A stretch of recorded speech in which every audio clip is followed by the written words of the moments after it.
Today on The Champions, we take a look at some of the great Formula One drivers, including the brilliant Michael Schumacher. See McLaren's #1 driver David Coulthard. The remarkable talent of Rubens Barrichello. And Colombian Juan Pablo Montoya, driver for the Williams team. All that and more on The Champions. The excitement and glamour of Formula One racing is recognised the world over. The combination of daring speed, skillful driving and raw power has led to a fascination that has gripped countless racing fans again and again. The Scarlet Ferrari, with its charismatic allure, is one of the largest and well-known racing teams, and its #1 driver Michael Schumacher is just as widely recognised and envied the world over. He has laid his claim as the world's best driver and in the process crowned the Ferrari racing team as the strongest in its time. Racing is not the only passion for the German star, with soccer high on the list. He often enjoys a game, taking a break from the grueling track work of Formula One.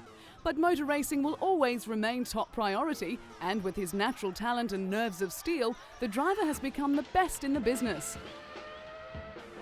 The Ferrari racing team, founded by Enzo Ferrari, scored its first Grand Prix win in 1951. In the early days of the World Championship, titles came easily to the Italian giant, with drivers Alberto Ascari and Juan Manuel Fangio claiming the honours. Other Ferrari drivers to earn an early title were Mike Hawthorne, John Surtees, Niki Lauda, who won it twice, and South African Jody Scheckter.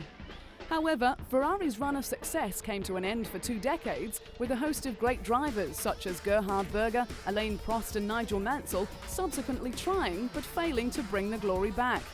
It wasn't until 1996 when the team secured the services of the world's leading driver Michael Schumacher, and as each year passed, it continued to regain form and edge closer to the title it had coveted for so long.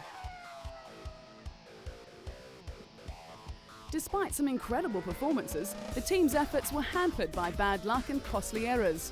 Finally, in 2000, Michael delivered the drivers' and constructors' titles to Ferrari, becoming their most successful driver in World Championship events. Michael was born in Germany in 1969 to parents Rolf and Elisabeth. His love for racing began at an early age, when his father gave him a pedal kart when he was 4. Little did he know that it was to begin a career driving the most expensive racing cars in the world.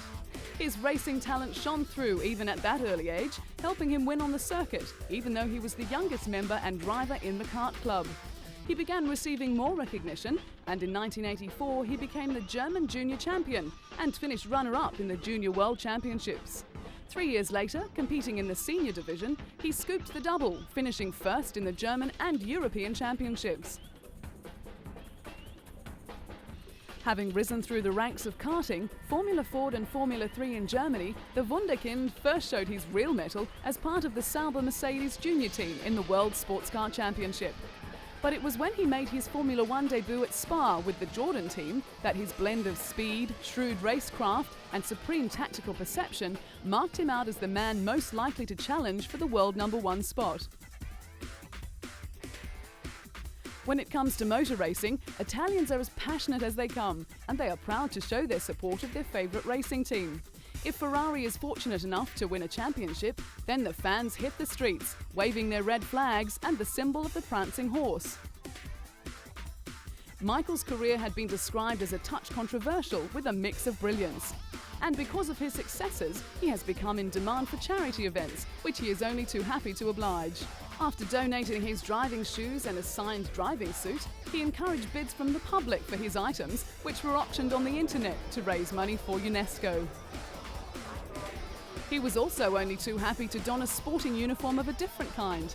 A soccer fan from way back, the German star led his Ferrari team onto the field for a charity match organised to help Iraqi children. With the Giglio Soccer Stadium awash with the red of the Ferrari Formula One team, 29,000 fans of motor racing and soccer alike watched Michael and his team battle it out on the field instead of the track.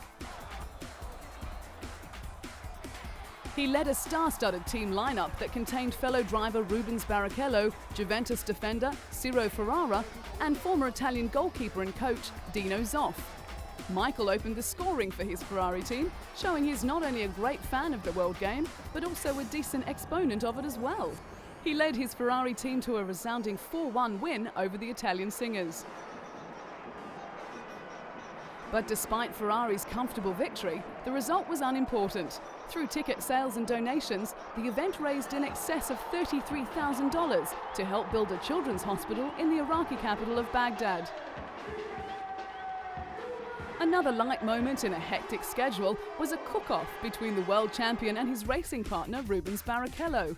In Melbourne for the 2003 Australian Grand Prix, the duo had the chance to compare their culinary skill, both preparing a tasty pasta dish. In the interests of fair play, the contest was declared a draw, with both men showing their skills aren't only confined to the track. Just to add to the competition's sense of fun, Real Madrid soccer star David Beckham sent the drivers a text message saying, "I hope the only thing you burn this weekend is rubber." But with the fun and excitement comes an element of danger. Italian racer Alex Zanardi's near-fatal crash cost him both his legs, and it sent shockwaves through the racing teams. When preparing for a race at the Milan circuit, Michael's unease grew as the news filtered through of the crash. In that race, Michael finished fourth, a race that would remain exceptional in the German's recent career. It was to show the last time he had been off the podium, and the only time since 2000, that he had finished a race outside the top three. For the rest of 2001, barring 2 retirements, Michael finished 14 times in the top 2 positions. In 2002, he had won a record 10 races, was second 3 times and third once. The impressive list showed the steely determination Michael was well known for, and he went on to break a series of records, including the most points scored in a single championship with 122, one less than his own 2001 record. Considered the best Formula One driver in the world and one of the best of all time, Michael's signature moves and famed aggression has allowed him to realize a dream that began over 25 years ago.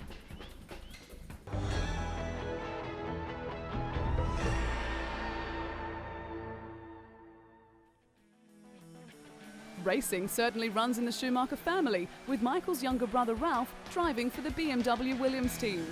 Debuting with Jordan, Ralph found his time there frustrating, and it wasn't long before he was looking for another drive. So in 1999, he made the move to Williams and made a name for himself in the world of Formula One. The name Schumacher certainly attracts plenty of attention, on and off the racing track. When Ralph married his wife Cora, the Formula One driver made an impressive entrance by flying to the church in a helicopter. With fans lining the street outside the church in Austria, Ralph and his bride emerged from the church to the waiting crowd. The year before, the couple had married in a low-key civil ceremony without family and friends. But this time, Big Brother Michael was asked to be the best man, and he was happy to oblige. After the event, Michael slipped out the back entrance while Ralph and his wife posed for pictures before leaving for Cologne. The world of Formula One is big business, with many promotional days planned for racing enthusiasts. When Ralph was in Russia, he found the time to support the Formula One Driving Day, which was set up to promote safer driving in Moscow. Road fatalities are commonplace in the Russian capital, and it seemed appropriate to see a Formula One driver at the wheel whilst navigating the dangerous roads. Ralph was only too happy to pass on his wisdom, but had to swap his racing car for a more modest mode of transport before signing a few autographs for the F1 fans. Formula One racing is an extremely dangerous sport, and the Williams team has experienced plenty of tragedy in their history. But with Ralph at the wheel, he has brought a new lease of life, bringing his determination and sheer skill to the famed racing team. It is a combination that has won the admiration of Formula One fans around the world.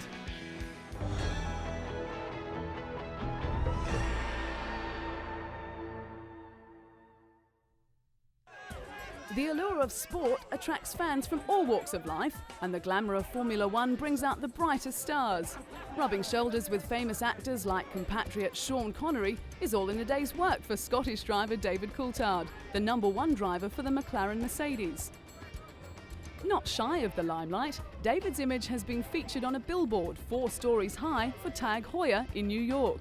The Swiss watchmaker is the official timekeeper of Formula One and a corporate partner of the McLaren Mercedes Formula One team. The 4-story billboard was Tag Heuer's largest in the world and was part of a new ad campaign.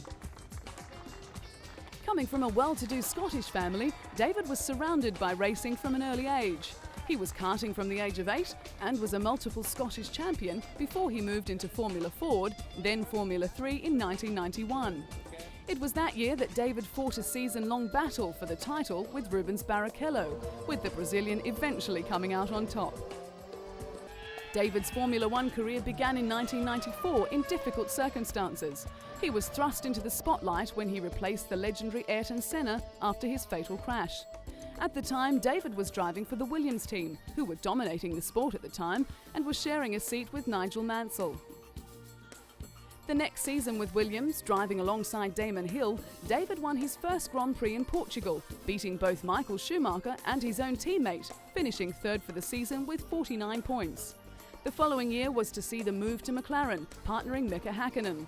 But without a competitive car, David struggled throughout the year. The highlight of that year was a second placing in the famous Monte Carlo Grand Prix, where only 3 cars finished the race. As the McLaren team became more competitive, so did David, and in Melbourne in 1997, he broke the drought by putting McLaren back on the winning track. Winning again in Monza, he finished equal third with John Alexi in the Drivers' Championships. Over the course of the next few years, David had his share of ups and downs, with pit confusion, accidents, and the occasional mechanical problem, but it didn't slow him down too much. A serious plane crash in 2000 seemed to give the Scot a new perspective on life, but despite a very strong challenge for championship glory, he finished third in the standings. Despite his gallant efforts, David has been plagued with team reliability problems. And with the emergence of a very dominant Michael Schumacher in the Ferrari team, the task of reaching the top keeps getting harder and harder. But when he's racing head-to-head with the best drivers in the world, David's never-give-up attitude will always come to the fore.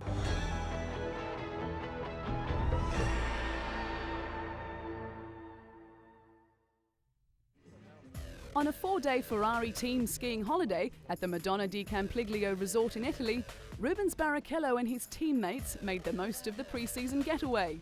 At a go-kart race on ice, Rubens put all his past skills of karting to the test as he, teammate Michael Schumacher and test driver Luciano Berti raced each other, displaying their usual skill and aggression and even finding time for a trick or two on the way. Nearing the end, the trio crossed the finish line together, bringing back memories of the controversial finish at the Indianapolis Grand Prix in 2002 that had fans up in arms and team orders banned. But controversy aside, Rubens has amazing talent. His debut season in 1993 with Formula One was sensational. He may not have ended the season with the points tally that he deserved, but he certainly proved that he was one of the best drivers in wet conditions, as well as entirely competent in the dry. The Brazilian went from Jordan to signing a multi-year contract with the new Stewart Ford team, but the move proved to be a disaster. He then received the call to go to Ferrari as teammate to Michael Schumacher. It was a tough job, but Rubens was strong enough to cope, and in 2000 he took his first win in the German Grand Prix.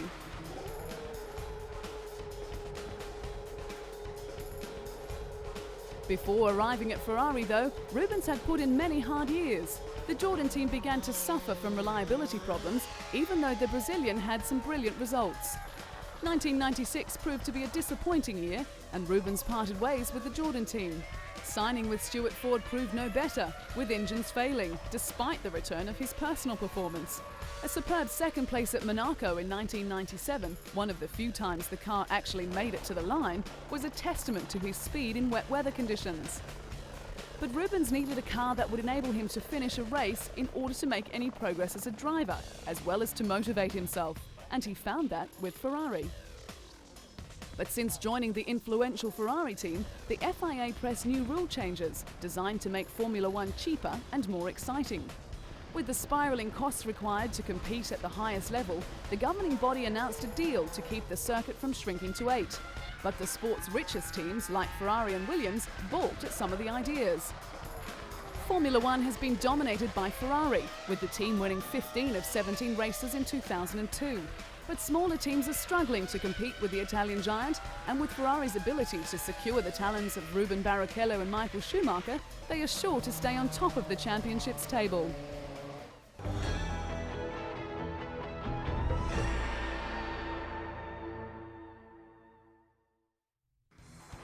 Two-time Formula One champion Mika Häkkinen retired in 2002, ending a career that spanned for more than a decade. Mika, the elder flying Finn, who had 20 Grand Prix wins in his 11-year and 161 race career, decided to quit at the 2001 Monaco Grand Prix, but was persuaded by team principal Ron Dennis to take some time to think it over. But the sabbatical failed to change his mind, and when the Finn visited the Monaco Grand Prix, it only strengthened his original decision. Mika and his former racing partner David Coulthard spent 6 seasons together in the longest Formula One partnership to date, and the Scot was sorry to see his friend go. But as sad as it was to leave the sport he loved, a relaxed Mika now spends his time between Monaco and Finland, enjoying his young son Huber and wife. With the hope of more children in the future, Mika has found a lifestyle worth enjoying. Retirement meant that the 2001 Indianapolis Grand Prix will go down in history as the Finn's last victory, as well as one of his most satisfying. The decision was more about, the time I want to spend with the family, to see the Hugo growing, spend time with my wife, and I simply also didn't want to hurt myself.